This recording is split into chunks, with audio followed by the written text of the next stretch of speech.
Isang mapagpalang araw naman mga idol. Welcome na naman sa isang episode ng Moto Features. At ang ibibida natin ngayon, walang iba kundi si MIUI 125. Gaano ba ito kasulit at kaganda ngayon 2025? Alamin natin yan sa video na to. Welcome to Hajun Moto Vlogs. Let's go!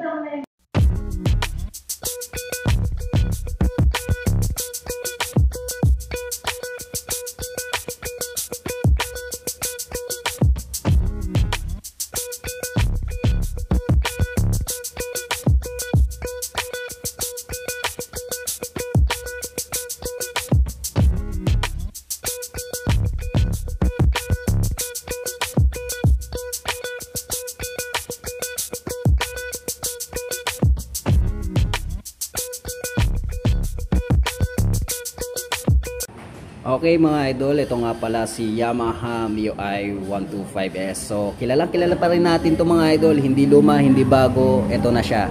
So meron lang ako i-update, update natin yung presyo, update na rin natin yung kanyang previous. Ayun o. So later na yan.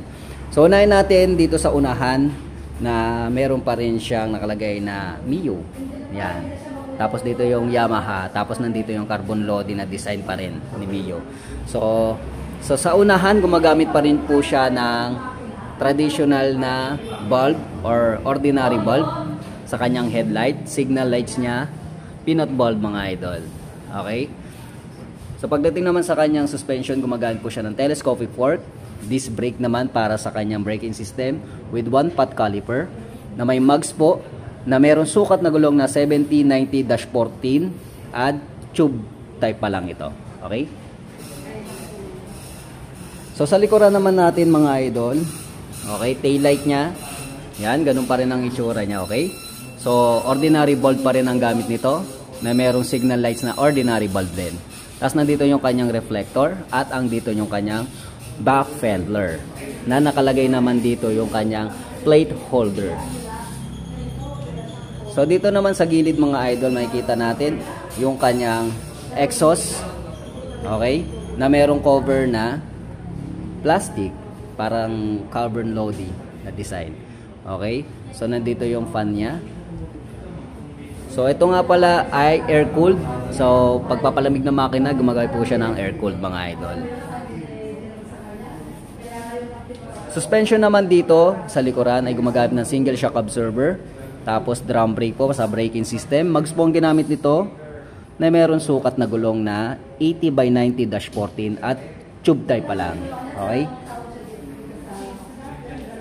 So dito naman sa gilid makikita natin yung kanyang decals na MIUI 125 na merong color na yellow, gray, super gray, and gray na gray. Okay? Tapos black. Tapos nandito meron pa rin siyang carbon loading na design. Okay? Tapos dito sa baba naman makikita natin yung kanyang airbox at nandito yung kanyang crankcase. Ito nga pala ay CVT, automatic transmission, na kung saan gas and go lamang. Tapos meron po siyang kickstarter na kung saan pwede mo itong i-kick kung sakaling humina o malobat ang baterya ng motor mo. At nandito na ang kanyang pillion footrest.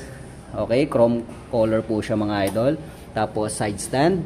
Then meron po siyang center stand. Alright? Sa kabilang gilid naman mga idol, makikita natin yung decals pa rin niya na 125. So 125cc po siya. Single cylinder, single overhead cam 4-stroke, and 2 valves mga idol. Okay? Then makikita natin yung gilid nito sa may kanyang palikpik mga idol. Decals pa rin, meron po siyang dilaw. Then nakalagay dito yung Yamaha. Okay? Then carbon loading pa rin sa kanyang gilid or palikpik. Right?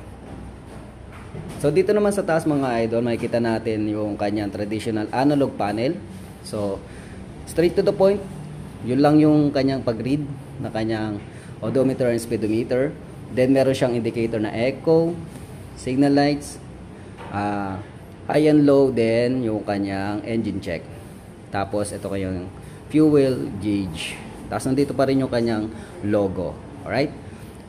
So button and switches naman mga idol, meron po siyang high and low, turn lights and busina. Tapos nandito yung kanyang electric starter button.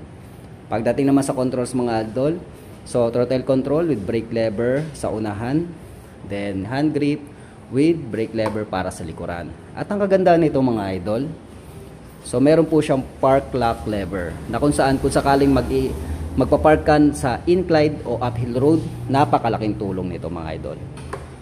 Equip mga pala to ng Blue Core technology mga idol. So dito nakalagay yung kanyang Blue Core na emblem. Okay?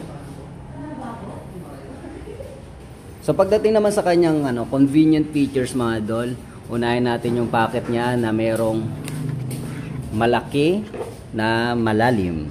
Okay? Tapos dito naman makipot. So kasya yung baby na kamay. Okay? Pero pag nilagay ka na dito, hindi na magkasya yung kamay mo kung malaki ang kamay mo. Okay?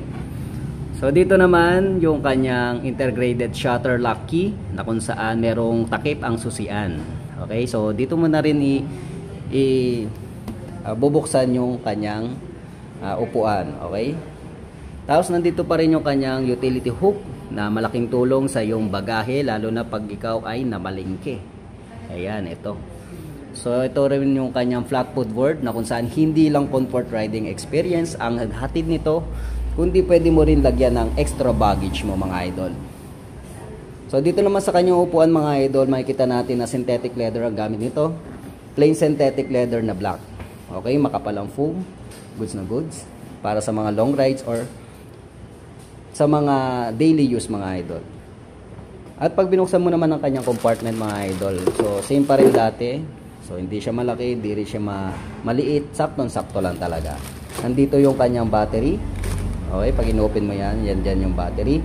Tapos nandito ang kanyang refiller or fuel refiller na kung saan meron po siyang rubber na alulod system. So just in case na magkaroon ng flow ng gasolina, so dito lang siya malalagyan, tapos meron siyang alulod. Okay? So ito na nga po nga idol, pag-usapan natin yung kanyang freebies. Yan. So tinanong ko kung dito lang niya sa Guanzon Iba. So sa lahat daw ng dealer. So depende daw sa dealer yan kung ibibigay daw yung top box na ito. So nagulat lang ako kasi kala ko bago. Nung tinignan ko yung odometer niya, okay, 00. So bagong bago talaga. Ito nga pala is yarip sa plastic, no? Para siyang alloy pero plastic po siya, pero pagdating dito napakaganda, napaka-elegant tingnan. Ayan. So napakaganda, solid. Okay? So pagdating dito sa loob niya, yung previous niya, okay, meron po siyang cloth. Yan. Meron pa siyang pa-zipper. Yan, lalagyanan. So I think nasa 38 liters. So nandito yung kanyang grab bar na M. Okay? Kasi mayroon na siyang libre na grill type na grab bar. So parang monorack, no? Yung design niya. So sulit ka na dito pag bumili ka nito. Hindi mo na kailangan bumili ng aftermarket goods na to. Okay? So yun yung previous niya. Pag bumili kayo ng Yamaha MIUI 125. Okay mga idol, pag-usapan naman natin ang kanyang seat height. Kung pasok ba ito sa may maliit na bias at may maliit na pangangatawan na katulad ko mga idol.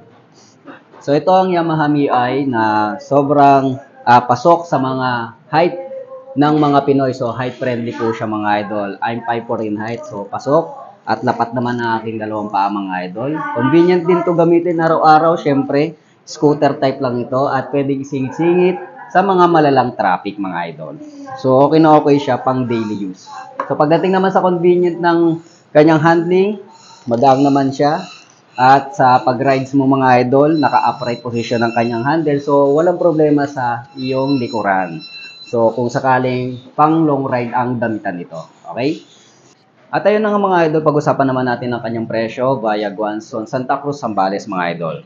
Ang Yamaha MIUI 125 ay may cash na 79,900. Down payment nito para sa installment is 4,800 and ang monthly installment naman nito is 1 year, 8,552, 2 years, 5,359, 3 years is 4,263 na may rebate po na 200 pesos.